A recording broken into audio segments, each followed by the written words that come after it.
I was a Herbalife distributor for 18 months, spent well over $7,000 and have not recouped any money. I was an Herbalife distributor for less than 2 months, and I lost almost $5,000. In the 8 months that we were in, we lost at least $10,000. You freaking freaks! When will you learn? When will you learn that your actions have consequences? Multi-level marketing companies, or MLMs, seem to be everywhere lately. Plenty of us know someone who tries to sell beauty or health products on social media. While those posts can be annoying, you probably see them as benign. However, the institutions behind the products being sold in those posts are often much more nefarious than people assume. Half-jokingly, some people call MLMs cults. A growing subculture of people against MLMs often make that claim more seriously. If you don't know much about MLMs, that may seem ridiculous, but if we dig deep into common MLM practices, we can see what they're getting at. Now, the layman's definition of cult is so broad and subjective that it's nearly useless. That definition being a religion regarded as unorthodox or spurious, or great devotion to a person, idea, object, movement, or work. Basically, this definition allows anyone to define groups of people united under similar ideas as a cult as long as they don't like that group. That's not very useful. However, there is a more useful way to talk about what it is to be cult-like, and that is to make use of the work of cult experts within the field of psychology, such as Steven Hassan and his BITE model. That model is a description of the control tactics which cults often use, and a useful tool in determining whether or not a group is the type of manipulative, harmful influence that we often think cults to be. We'll see how MLMs fit that model in a second, but I'll quickly introduce MLMs for those who don't know how they work. An MLM starts with a few people developing and selling a line of products, but instead of hiring salaried salesmen, they recruit pretty much anyone to sell their products for commission, and more importantly, to recruit others to work under them. The incentive to recruit people under you is that you get a percentage of every sale made by those below you. Those high up in the company who showed up very early on get a high percentage, while those below them get a lower and lower percentage with every level they are further from the top.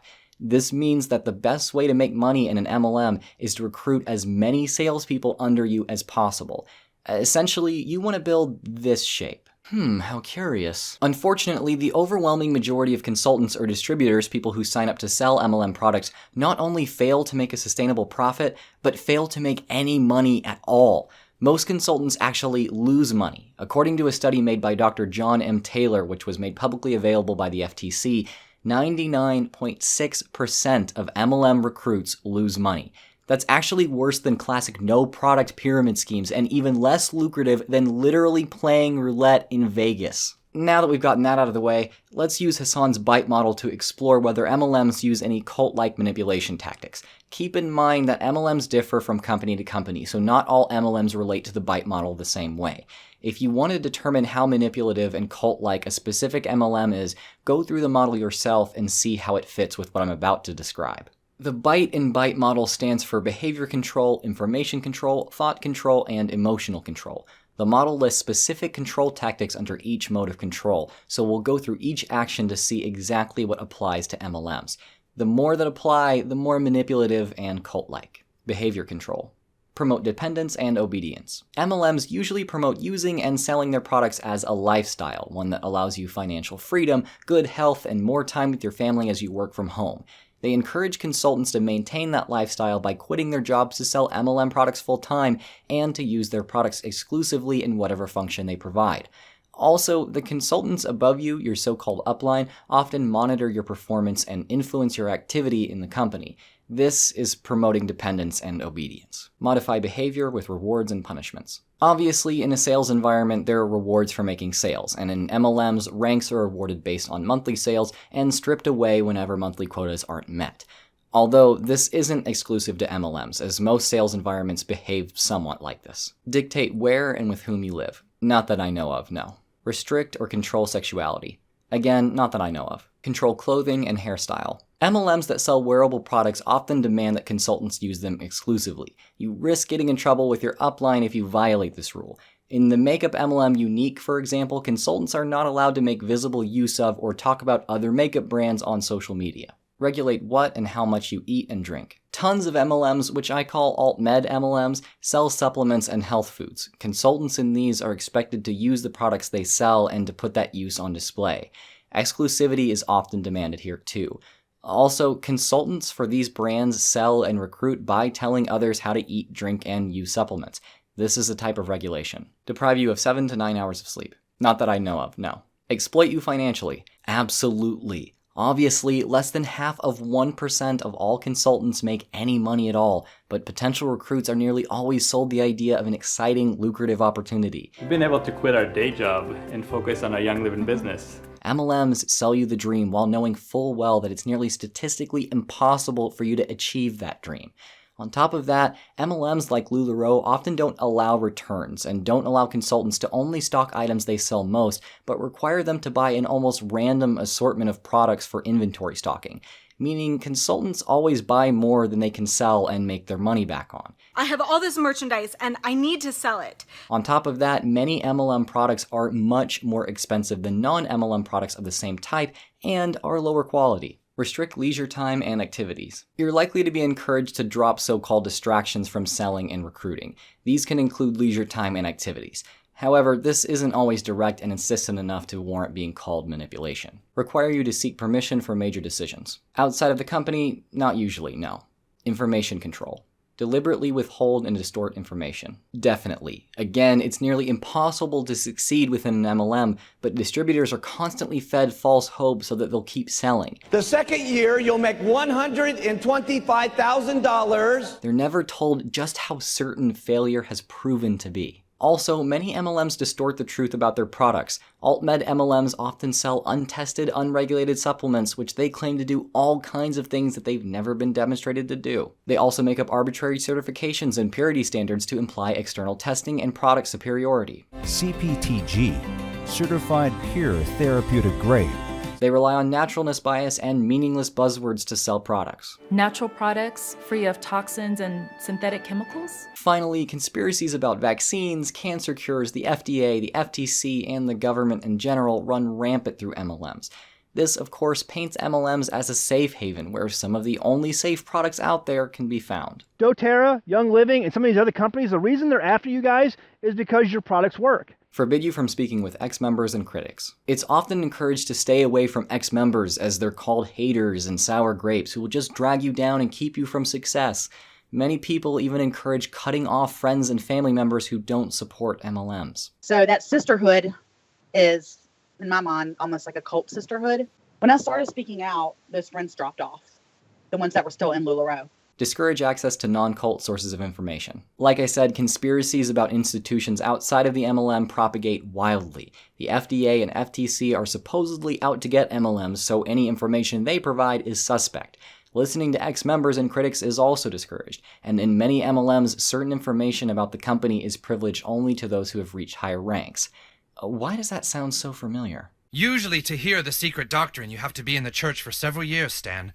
Are you ready to hear the truth? Divide information into insider versus outsider doctrine. Yes, the rhetoric surrounding government entities, ex-members, and critics applies here. Generate and use propaganda extensively. Big time. Consultants are encouraged to make and use their own infographics to sell products, and this often leads to claims which are not only outlandish but actually illegal, since advertising curative claims about untested, unregulated products is illegal. Of course, since lowly consultants make those claims, not the MLM itself, the company is not legally accountable. Consultants are also encouraged to host parties and classes where illegal curative claims may be made behind closed doors, and hosts can teach prospective customers inaccurate information about the products on top of telling them about conspiracy theories which the MLM embraces. MLMs also encourage consultants to show off their lifestyle, even dishonestly, on social media, so that their friends and family will become envious of what they have and ask to join the MLM. Of course, these companies also advertise outlandish testimonials which imply that their products can basically perform miracles. New distributors were told Herbalife products help to treat heart disease. 24 years ago, I had early congestive heart failure. And even helped one woman get pregnant. I'm 40 years old, got my first pregnancy. Use information gained in confession sessions against you. Not that I'm aware. Gaslight you to make you doubt your own memory. Again, not that I'm aware. Require you to report thoughts, feelings, and activities to superiors. Consultants are usually expected to regularly report to their upline. Exactly how detailed this has to be depends entirely on the character of those in the upline. So this can leave consultants up for manipulation, but it's not a given. Encourage you to spy and report on others' misconduct. MLMs don't like it when their consultants use competing products, and many companies encourage consultants to report other consultants to their upline if they do that. However, this is not a given. Thought control. Instill black versus white, us versus them, good versus evil thinking. Absolutely. We've already touched on how us versus them narratives and conspiracy theories are heavily propagated. Change your identity, possibly even your name. Name changing, no, but identity changing in a lot of ways, yes. Consultants are encouraged and even expected to act like preppy salespeople even to their friends and family. Remember, MLMs are there to sell a lifestyle, and in order to do that, consultants have to live that lifestyle in a way that shows. When outsiders call MLMs cults, they very often reference how an MLM took over the life of their friend or family member, causing them to damage or destroy relationships through constantly pushing their lifestyle. This is an identity change. Use loaded language and cliches to stop complex thought. Hey love, heard you were feeling a little down lately and saw on Facebook that you've been in the hospital. Did you know Doterra Balance Oil can help you regulate emotions, and Sheer Propriety Blend can make depression disappear? That's right, no more chemicals in your body with pills, just natural oils to inhale. Let's meet up and I can give you for free samples of them. Yes, they're that good. Yeah. This happens. Nearly every MLM has its own insider terminology, and many MLMs share similar phrases and hashtags. Unfortunately, a lot of these just include way too many emojis. They also encourage tons of religious apologetic-like cliched responses to criticism, like, you know what the real pyramid scheme is? The corporate hierarchy that you work for. And yeah, these products do cost a lot, but it's just way cheaper than paying for constant hospital bills. The cliches are so prevalent in MLMs that anti-MLMers have a name for people that use them: Hunbots. They're called this because of their constant use of pet names like Hun, and the fact that their speech is so predictable they come off like a mindless drone. Induce hypnotic or trance states to indoctrinate. Most probably don't do this, but there are a few that do. In Young Living essential oils, for instance, a technique called raindrop is used, wherein a consultant basically gives a client a massage using essential oils. The client is told that raindrop is not only useful for relieving certain physical ailments, but also for allowing emotional release and healing. The goal, of course, is to convince clients that oils have some kind of healing power and that they should buy them. The consultants often perform raindrops on other consultants as well. Teach thought-stopping techniques to prevent critical thoughts. This is done to a certain extent. Like I said, consultants are taught cliché responses to criticism. Sometimes they're also taught how to dodge difficult questions from potential clients. It's not uncommon to run into an MLMer who purposely plays dumb when told they're in an MLM or when pyramid schemes are brought up. Allow only positive thoughts. Motivational content is often an MLMer's bread and butter. Companies often push tons of motivational speeches and literature on their consultants. This, along with purposely blocking out any criticism from detractors, discourages any doubt or negativity.